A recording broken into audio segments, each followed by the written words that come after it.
ಆತ್ಮೀಯ H16 news ಅರ್ಥಾತ್ ಹೇ ಸಿದ್ದರಾಮಯ್ಯಗೆ ಸ್ವಾಗತ. ನಾನು ನಿಮ್ಮವ MI ಅಥವಾ ಮಲ್ಲಪ್ಪ ಜೋತಾಬಾರ್.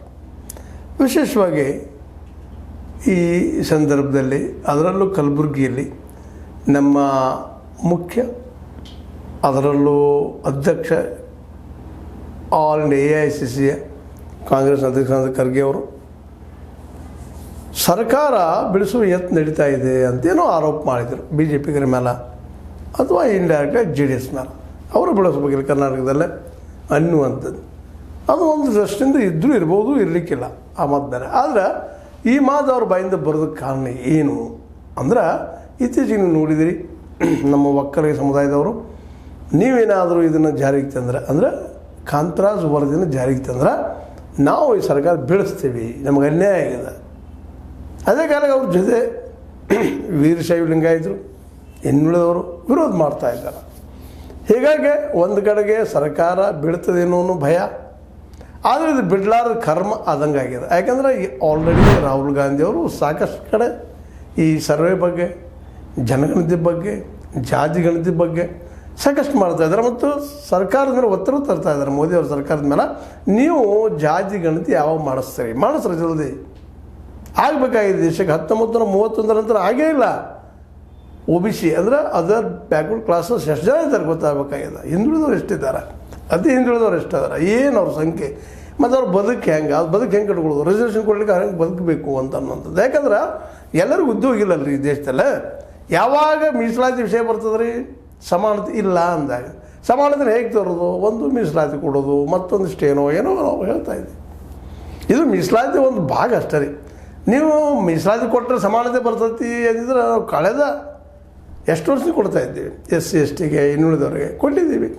ಸಮಾನತೆ ಬಂತೇನೋ ಅನ್ನುವಂಥ ಒಂದು ದೊಡ್ಡ ಪ್ರಶ್ನೆ ಇವತ್ತು ಅದು. ಕೆಲವು ಜನ ಉದ್ಧಾರ ಆಗಿದ್ದಾರೆ, ಅದರ ಪ್ರಮಾಣ ಭಾಳ ಕಡಿಮೆ ಅಂತ. ಯಾಕಂದ್ರೆ ಸರ್ಕಾರ ಕೊಡಬೇಕು ಅವ್ರಿಗೆ, ಸರ್ಕಾರದ ಒಂದು ಏನಪ್ಪ ಇಲಾಖೆಗಳೆಲ್ಲ ಅವ್ರಿಗೆ ಕೊಡಬೇಕು, ಮತ್ತೇನು ಮಾಡಬೇಕು, ಸರ್ಕಾರ ಅವ್ರಿಗೆ ಹೆಲ್ಪ್ ಮಾಡಬೇಕು. ಉಳಿದವ್ರು ಯಾರು ಹೆಲ್ಪ್ ಮಾಡೋದು ಸಾಧ್ಯ ಇಲ್ಲ. ಯಾಕೆಂದರೆ ಸರ್ಕಾರ ಟ್ಯಾಕ್ಸ್ ತೊಗೊಳ್ತದೆ, ಬೇಸಿಕ್ ತಿಂಗಿಲ್ಲದ ರೀ. ಸರ್ಕಾರ ಟ್ಯಾಕ್ಸ್ ತೊಗೊಂಡ್ಬಂದ ಆ ಲೋಕ ಕಲ್ಯಾಣಕಾರಕವಾಗಿ ಬಡ ಜನರಿಗೆ, ಬಿದ್ದವರಿಗೆ ಎಬ್ಬಿಸುವಂಥ ಕೆಲಸಗಳನ್ನು, ಲೋಕ ಕಲ್ಯಾಣ ಕೆಲಸಗಳನ್ನು ಸರ್ಕಾರ ಮಾಡಬೇಕಾಗ್ತದೆ. ಹೀಗಾಗಿ ಸರ್ಕಾರಗಳು ತಮಗೆ ಸಾಧ್ಯಷ್ಟು ಕೆಲಸ ಮಾಡಿದ್ದಾವೆ, ಆದರೆ ಪೂರ್ಣ ಪ್ರಮಾಣದಲ್ಲಿ ಇದು ಹೆಲ್ಪ್ ಆಗಿಲ್ಲ. ಇಲ್ಲೇ ಬಡತನ ಹೋಗೋದಕ್ಕೆ ಸಹಾಯ ಆಗಿಲ್ಲ. ಅದಕ್ಕೆ ಅದರ್ ಬ್ಯಾಕ್ವರ್ಡ್ ಕ್ಲಾಸ್ ನಮಗೂ ರಿಸರ್ವೇಷನ್ ಕೊಡ್ರಪ್ಪ, ನಾವು ಮೇಲೆ ಹೇಳಬೇಕು, ನಮಗೇನೂ ಇಲ್ಲ, ಒಂದಿನ ಕೆಲಸ ಮಾಡ್ಬೇಕಂತೀವಿ, ನೌಕರಿ ನೀತಿ ಇಲ್ಲ, ನೌಕರಿ ಆಗೋದು ನೌಕರಿ ಸಿಗುವುದಿಲ್ಲ, ನೀವು ಎಂದು ನಿಮ್ಗೆ ಕರೆಯವರು.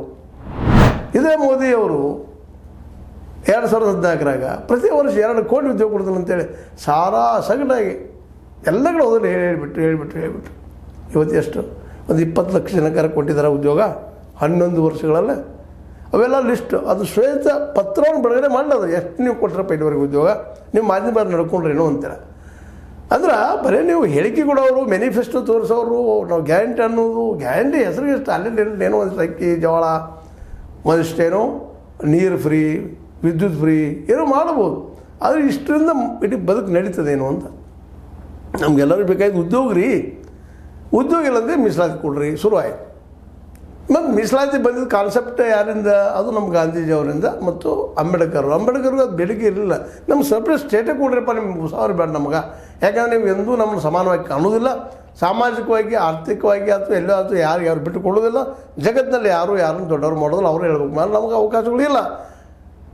ಮೊದಲಿಂದ ನಮ್ಮನ್ನು ತುಳಿಯಲ್ಪಟ್ಟಿದ್ದಾರೆ, ನಮ್ಗೆ ಅಸ್ಪೃಶ್ಯನಾಗಿ ಹೊರಗಿಟ್ಟಿದ್ದಾರೆ. ನಮ್ಗೆ ಒಳ್ಳೆಪ್ಪ ಅಂತಂದ್ರೆ ನೀವು ಸಪ್ರೇಟ್ ನಮ್ಮ ಸ್ಟೇಟ್ ಕೊಡ್ರಿ, ಬಿಹಾರ ಕೊಡ್ರಿ, ಮಹಾರಾಷ್ಟ್ರ ಕೊಡ್ರಿ, ಯಾವುದೋ ಕೊಡ್ರಿ. ಅವ್ರು ಬೇಡಿಕೆ ಇತ್ತು. ಮುಸ್ಲಿಮರಿಗೆ ಸಪ್ರೇಟ್ ದೇಶ ಮಾಡೋಕ್ಕೆ ಕೊಡ್ರಿ, ನಮಗೆ ಕೊಡಲಿಲ್ಲ. ಯಾಕಂದ್ರೆ ಕೇಳೋರು ಕೇಳಿದಾರೆ ಕೊಡೋದನ್ನು. ಆದರೆ ಗಾಂಧೀಜಿಯವರು ಈ ಮೀಸಲಾತಿ ಕಾನ್ಸೆಪ್ಟ್ನಿಂದಾಗೆ ಅವ್ರು ನಮ್ಮಲ್ಲೇ ಉಳಿದಿದ್ದಾರೆ. ಇವತ್ತು ಅದನ್ನು ನಾವು ಸರಿಯಾಗಿ ಕೊಡಬೇಕಲ್ಲ, ಎಲ್ಲ ಬಿದ್ದ ಜನಕ್ಕೆ ಕೊಡಬೇಕಲ್ಲ. ಮತ್ತು ಅವ್ರು ಮೂಲತಃ ಹೇಳಿದ್ದು ಅಂಬೇಡ್ಕರ್ ಅವರು ಅಸ್ಪೃಶ್ಯರಿಗೆ ಮಾತ್ರ ಅಂತೇಳಿ. ನಂತರದೆಲ್ಲ ಜಾತಿ ನೆಲೆಗಟ್ಟಿನಲ್ಲಿ ಕೊಡ್ತಾ ಬಂದರೆ ಇವತ್ತೆಲ್ಲ ಜಾತಿಯಲ್ಲಿ ಬಡವರು ಇದ್ದಾರೆ, ಎಲ್ಲರೂ ಇಲ್ಲಂತಲ್ಲ. ಅದರಲ್ಲೂ ಹಿಂದುಳಿದ ಸಮಾಜಗಳಲ್ಲಿ ಭಾಳಷ್ಟು ಬಡವರು ಇದ್ದಾರೆ. ಯಾಕಂದರೆ ಅವ್ರು ಇರೋದಕ್ಕೆ ಇಂದಷ್ಟು ಮನೆಗಳ ಸಹಿತ ಇಲ್ಲ, ಮನೆಯೂ ಇಲ್ಲ, ಬದುಕಂತ ಏನು ಅತ್ಯಂತ ದಯನೀಯ ಸ್ಥಿತಿಯಲ್ಲಿ ಭಾಳಷ್ಟು ಕುಟುಂಬಗಳಿದ್ದಾವೆ. 90% ಜನ ಇಲ್ಲೇ ಕೂಲಿ ಕಾರ್ಮಿಕರಿದ್ದಾರೆ. ಅವ್ರಿಗೆ ಏನಪ್ಪ ಪರ್ಮನೆಂಟ್ ಉದ್ಯೋಗ ಇಲ್ಲ. ಇವತ್ತೊಂದು ಏನೋ ಕೆಲಸ ಸಿಗ್ತಪ್ಪ, 500-1000 ರೂಪಾಯಿ ಮರುಸು ಇಲ್ಲ. ಆ 500,000ದಲ್ಲಿ ಒಮ್ಮೆ ಒಂದು ವಾರ ಜಗುವಂಥ ಪ್ರಸಂಗ ಬರ್ತದೆ. ಇಲ್ಲ ರೈತಗೆ ಒಂದು ದಿನಕ್ಕೆ ಬರೀ 27 ರೂಪಾಯಿ ಪಗಾರ ಬರ್ತದೆ ಅಂದರೆ ಸ್ವತಃ ಪಾರ್ಲಿಮೆಂಟ್ದಲ್ಲಿ ಒಪ್ಕೊಂಡಿದ್ದದ ರೀ. ತಿಂಗಳಿಗೆ 3,00,000 ರೂಪಾಯಿ ಬಿದ್ದು ದೊಡ್ಡ ಮಾತು ಆಗ್ತದೆ. ಅದರಲ್ಲೂ ಬಿಹಾರದಂಥ ರಾಜ್ಯದಲ್ಲಂತೂ ಇನ್ನೂ ಕಡಿಮೆ ಆಗ್ತದೆ. ಇದರಲ್ಲೇ ನಾವು ಹೇಳ್ಬೋದು ಪಂಜಾಬ ಮತ್ತು ಹರಿಯಾಣದಲ್ಲಿ ಸಾಕಷ್ಟು ಅದ ರೀ. ಅಲ್ಲಿ ಅದನ್ನು ನೋಡಿ ನಾವು ಡಿಸೈಡ್ ಮಾಡಲಿಕ್ಕೆ ಆಗೋದಿಲ್ಲ. ಅಲ್ಲಿ ಜನರಿಗೆ ಅನುಕೂಲ ಇದೆ. ಇಲ್ಲಪ್ಪ ರೈತರಿಗೆ ಅನುಕೂಲ ಮಾಡ್ಕೊಂಡಿದ್ದಾರೆ, ಬುದ್ಧಿವಂತರಾಗ್ಯಾರ, ಅವ್ರ ಮಕ್ಕಳು ಚಲೋ ಎಜುಕೇಷನ್ ಮಾಡ್ಕೊಳ್ತಾ ಇದ್ದಾರೆ, ವಿದೇಶಕ್ಕೆ ಹೋಗ್ತಿದ್ದಾರೆ, ಎಲ್ಲ ಕರೆ ಅದು ಎಲ್ಲ ರೈತರ ಮಕ್ಕಳು ಇದು ಆಗ್ತಾ ಇದ್ದಾರಾ?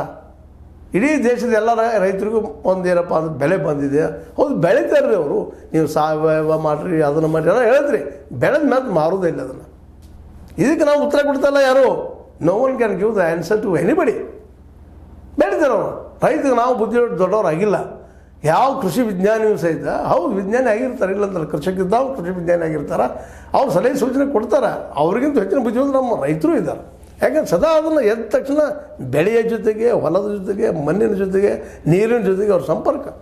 ಯಾವ ಸಮಯಕ್ಕೆ ಮಳೆ ಬರ್ತದೆ, ಯಾವ ಸಮಯಕ್ಕೆ ಬೆಳೆ ಬರ್ತದೆ, ಯಾವ್ದು ಹಾಕಬೇಕು, ನಮಗಿಂದು ವೈಜ್ಞಾನಿಕವಾಗಿ ಮುಂದುವರೆದಾರೆ ರೈತರು. ಅದ್ರ ಬಗ್ಗೆ ನಾವು ಅಭ್ಯಾಸ ಮಾಡೋದಿಲ್ಲ. ಸಾವಯವ ಮಾಡಿರಿ, ನ್ಯಾಚುರಲ್ ಇದನ್ನು ಮಾಡಿರಿ, ಅಗ್ರಿಕಲ್ಚರ್ ಮಾಡಿರಿ ನಾವು ಹೇಳ್ತಿರ್ತೀವಿ. ಅದನ್ನು ಮೀರಿದವ್ರು ಇದ್ದಾರೆ ಅವರು. ಅವ್ರಿಗೆ ನಾವು ಓದಿ ಕೆಡಿಸಿಬಿಟ್ಟಿವಿ. ಈ ರಾಸಾಯನಿಕ ಗೊಬ್ಬರ ಕೊಟ್ಟು ಅವ್ರ ಹೊಲಗಳನ್ನೆಲ್ಲ ನಾವು ಕೆಡಿಸಿದ್ವಿ ನಮ್ಮ ವ್ಯಾಪಾರಕ್ಕಾಗಿ.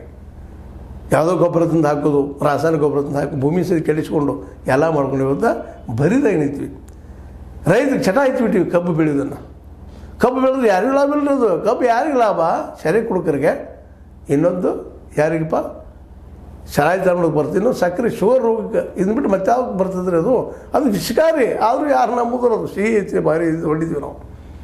ಇದು ಯಾಕೆ ಇದೆಲ್ಲ ಚರ್ಚೆಗೆ ಬರ್ತಾಯಿದೆ ಅಂದರೆ ಉದ್ಯೋಗ ಸೃಷ್ಟಿ ಮಾಡಲಿಕ್ಕೆ ನಮ್ಗೆ ಆಗ್ತಾಯಿಲ್ಲ. ಆ ನೆಲೆಗಟ್ಟಲ್ಲಿ ಸರ್ಕಾರ ಕೆಡುತ್ತೀವಿ ಅಂತೇಳಿ ಈಗಾಗಲೇ ಈ ಒಂದು ಮೀಸಲಾತಿ ಸಲುವಾಗಿ ಮುಡಿ ಶುರುವಾಗ್ಯದ. ಮತ್ತು ಮೀಸಲಾತಿ ಅನಿವಾರ್ಯ ಆಗ್ಯದ. ನಾವು ಉದ್ಯೋಗ ಸೃಷ್ಟಿ ಮಾಡಿಲ್ಲ. ಒಕ್ಕಲ್ತನ ನಾವೆಲ್ಲ ನಾವು ಜವಾಳಿ ಬಿಟ್ಬಿಟ್ಟಿವಿ. ಒಂದೇ ಇಲಾಖೆ ನಮ್ಗೆ ಉದ್ಯೋಗ ಕೊಡುವಂಥದ್ದು ಒಕ್ಕಲ್ತನ, ರೈತಾಪಿ.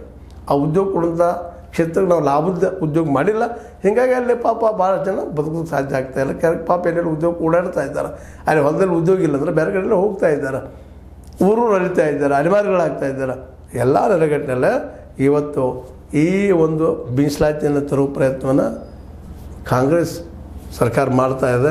ಅದಕ್ಕೆ ಇವೆಲ್ಲ ವಿರೋಧಗಳು ಬರ್ತಾ ಇದ್ದಾವೆ. ಇದನ್ನು ಉಪಯೋಗ ಮಾಡಿಕೊಂಡು ನಮ್ಮ ಏನಪ್ಪ ಅಂತಂದ್ರೆ ಈ BJP ವಿರೋಧ ಪಕ್ಷದವರು ಸರ್ಕಾರವನ್ನು ಬೆಳೆಸ್ತಾರೆ ಅನ್ನುವಂಥ ಮಾತನ್ನು ಹೇಳ್ತಾ ಇದ್ದಾರೆ. ಯಾಕಂತಂದ್ರೆ ಇವ್ರು ಬರೀ ಬಾಯಲ್ಲಿ ಹೇಳ್ತಾರೆ ಅಷ್ಟೇ. ಈಗ ರಾಹುಲ್ ಗಾಂಧಿ ಮೇಲೆ, ಮತ್ತೊಬ್ಬರ ಮೇಲೆ, ಈ ಒಂದು ನ್ಯಾಷನಲ್ ಹೆರಾಲ್ಡ್ಗೆ ಸಿಗಿಸೆ, ಸೋನಿಯಾ ಗಾಂಧಿ ಅವ್ರ ಮೇಲೆ ಸಿಗಿಸೆ ಈ ಸರ್ಕಾರ ಬೆಳೆಸ್ಬೇಕು ಕೊಡ್ತಿದ್ದಾರೆ. ಇದು ಮೋದಿ ಶಾರ್ ಅವರ ಷಡ್ಯಂತ್ರ. ಅದಕ್ಕೆ ನೀವೆಲ್ಲ ಒಂದಾಗಿರಿ, ಎಚ್ಚರಿರಿ ಅಂತೇಳಿ ಖರ್ಗೆ ಅವ್ರು ಹೇಳ್ತಾ ಇದ್ದಾರೆ.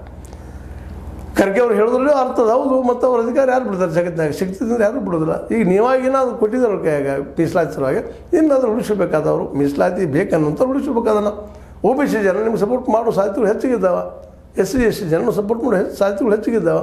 ಯಾಕಂತಂದ್ರೆ ಇಲ್ಲಿವರೆಗಿನ BJPಯ ವರ್ತನೆಗಳನ್ನು ನೋಡಿದಾಗ ಅದು ಮೇಲ್ಜಾತಿಯ ಜನಗಳಿಗೆ ಹೆಚ್ಚು ಅನುಕೂಲ ಆಗುವಂಥ ವ್ಯವಹಾರ ಮಾಡ್ತಾ ಬಂದು ಕಾಣ್ತಾ ಇದೆ ಸ್ಪಷ್ಟವಾಗಿ.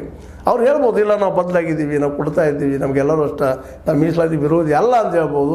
ಆದರೆ ಈಗ ಮೀಸಲಾತಿ ಘೋಷಣೆ ಮಾಡುವಂಥದ್ದಲ್ಲ, ವಿರೋಧ ಮಾಡುವ ಮೀಸಲಾತಿಯನ್ನು ತರುವ ಸರ್ಕಾರವನ್ನು ಕೆಡುವಂಥ ಪ್ರಯತ್ನ ಅವ್ರು ಮಾಡ್ತಾಯಿದ್ದಾರೆ ಅಂತೇಳಿ ಖರ್ಗೆ ಅವರು ಒಂದು ವಾದ ಮಾಡ್ತಾಯಿದ್ದಾರೆ. ಆ ವಾದದಲ್ಲಿ ಫಲಿತಾಂಶದ ಏನೋ ಆಗಲಿ ಈ ಖರ್ಗೆ ಅವರು ಕಾಂಗ್ರೆಸ್ಗೆ ಹೇಳಿದ್ದಾರೆ, ನಿಮ್ಮಲ್ಲಿ ಮನಸ್ಸನ್ನು ಭಿನ್ನಾಭಿಪ್ರಾಯ ಬಿಟ್ಟು ಒಂದಾಗಿರಿ, ಕಾಂಗ್ರೆಸ್ ಸರ್ಕಾರ ಉಳಿಸ್ರಿ, ಎಲ್ಲರಿಗೂ ಒಳ್ಳೆಯದಾಗ್ತದೆ. ಹಿಂದೂ ಸಮಾಜದವ್ರಿಗೆ ನಾವು ಇಲ್ಲಂದಿಲ್ಲ ಚರ್ಚೆ ಮಾಡೋಣ, ಅದನ್ನು ಚರ್ಚೆ ಇಟ್ಟದನ್ನು ಒಪ್ಪಿಸ್ಕೊಡೋಣ, ಒಪ್ಪೋಣ ಅಂತ ಮಾತಾಡ್ತಾ ಇದ್ದಾರೆ. ಅದಕ್ಕೆ ಈ ಎಲ್ಲ ನೆಲೆಯಲ್ಲಿ ಇವತ್ತು ಖರ್ಗೆ ಅವರು ಮತ್ತು ಕಾಂಗ್ರೆಸ್ಸಿಗರು ಜೊತೆಗೆ ಸಿದ್ದರಾಮಯ್ಯನವರು ಎಲ್ಲರೂ ಏನು ವಿಚಾರ ಮಾಡ್ತಾ ಇದ್ದಾರಪ್ಪ ಅಂದ್ರೆ ನಾವು ಹೇಗಾದ್ರು ಮಾಡಿ ಮೀಸಲಾತಿ ತರೋಣ, ಏನಾಗ್ತದೆ ಆಗಲಿ ಒಮ್ಮೆ ಅಂತೇಳಿ ನಿರ್ಧಾರಕ್ಕೆ ಬಂದಿದ್ದಾರೆ. ಏನಾಗ್ಬೋದು ಇವತ್ತು ಸಾಯಂಕಾಲ ಗೊತ್ತಾಗ್ತದೆ ಎಷ್ಟು ಮಟ್ಟಿಗೆ ಏನಂತೇಳಿ. ಆದರೆ 32% 51% ಈ ಹಿಂದುಳಿದವ್ರಿಗೆ ಮೀಸಲಾತಿ ಏರಿಸಬೇಕು ಅನ್ನೋದು ವಿಚಾರ ಮಾತ್ರ ಜೋರು ಹಿಡಿದ. ಅದನ್ನು ವಿರೋಧಿಸುವ ಜನ ಜೋರಾಗ್ತಾ ಇದ್ದಾರೆ. ಹೀಗಾಗಿ ನಮ್ಮ ಖರ್ಗೆ ಅವರು ಹೇಳಿದಂಗೆ ಕಾಂಗ್ರೆಸ್ ಸರ್ಕಾರ ತೊಂದರೆ ಅನುಭವಿಸ್ಬೋದಾ ಅದು ನೀವು ವಿಚಾರ ಮಾಡುವಂಥದ್ದು. ಇಲ್ಲೇ ಕಾಂಗ್ರೆಸ್ಸಿಗೆ ವಿಶೇಷವಾಗಿ ನಾವು ಯಾಕೆ ಈ ಮಾತನ್ನು ಹೇಳಬೇಕಾಗಿದ್ರೆ ಇವತ್ತಿಲ್ಲಿ ಅವ್ರು ಗೆದ್ದರೆ ಇದನ್ನು ರಾಷ್ಟ್ರ ಮಟ್ಟಕ್ಕೆ ಅಪ್ಲೈ ಮಾಡಿಕೊಂಡು ಒಂದು ಏನಪ್ಪ ನಾವು ಸರ್ವೇನೂ ಮಾಡ್ತೀವಿ, ಎಲ್ಲರಿಗೂ ಮೀಸಲಾತಿ ಕೊಡ್ತೀವಿ ಅಂತ ಹೇಳುವಂಥ ಹೊಸ ಒಂದು ಸಿದ್ಧಾಂತ ಹೇಳುವಂಥದ್ದು ಪ್ರಯತ್ನ ಮಾಡ್ಬೋದು ಅಂತ ಹೇಳ್ತಾ ಸರ್ಕಾರ ಬೀಳ್ತಿದ್ದಾನೆ. ನೋಡು ನಾವು ಇವತ್ತು ಏನಾಗ್ತಿದ್ದ ನಾಳೆ ನಾಡೋದು ಹೀಗಾಗಿ ನಮ್ಮ ವಾಹಿನಿ ಮೂಲಕ ಅದನ್ನು ಹೇಳಿಬಿಟ್ಟಿವಿ. ಸಿದ್ದರಾಮಯ್ಯ ಸರ್ಕಾರ ಬೀಳುತ್ತಾ ಹೇಳುತ್ತಾ ಅಂತಾರೆ. ಇನ್ನು ಜನರ ಕೈಯಲ್ಲೇ, ಅದರಲ್ಲೂ ಸರ್ಕಾರಗಳ ಕೈಯಲ್ಲೇ. ಒಂದು ವೇಳೆ ಇದು ಬಿದ್ದರೆ ಎಷ್ಟಾಗ್ಬೋದು ಸರ್ಕಾರ ಉಳಿದ್ರೆ ಏನು ಆಗ್ಬೋದು ಅನ್ನೋದನ್ನು ಈ ಡಿಸಿಷನ್ ಮೇಲೆ ಮುಂದೆ ಡಿಸ್ಕಷನ್ ಮಾಡುವಂತ ಹೇಳ್ತಾ ನಿಮ್ಗೆ ನನಗೆ ಅನಿಸಿದ ಕೆಲವು ಮಾತಾಡಿದ್ದೀನಿ. ನಿಮ್ಗೆ ಲೈಕ್ ಮಾಡಿ, ಶೇರ್ ಮಾಡಿ, ಕಮೆಂಟ್ ಮಾಡಿ, ಜೊತೆಗೆ ಸಬ್ಸ್ಕ್ರೈಬ್ ಆಗೋದು ನಿಲ್ಸಲಿಕ್ಕೆ ಹೋಗ್ಬೇಡ್ರಿ. H16 ನ್ಯೂಸ್ ಅರ್ಥಾತ್ ಹೇ ಸೀತಾರಾಮ್ ಸತ್ಯದ ಕೈಗಂಡೆ ವಂದನೆಗಳು.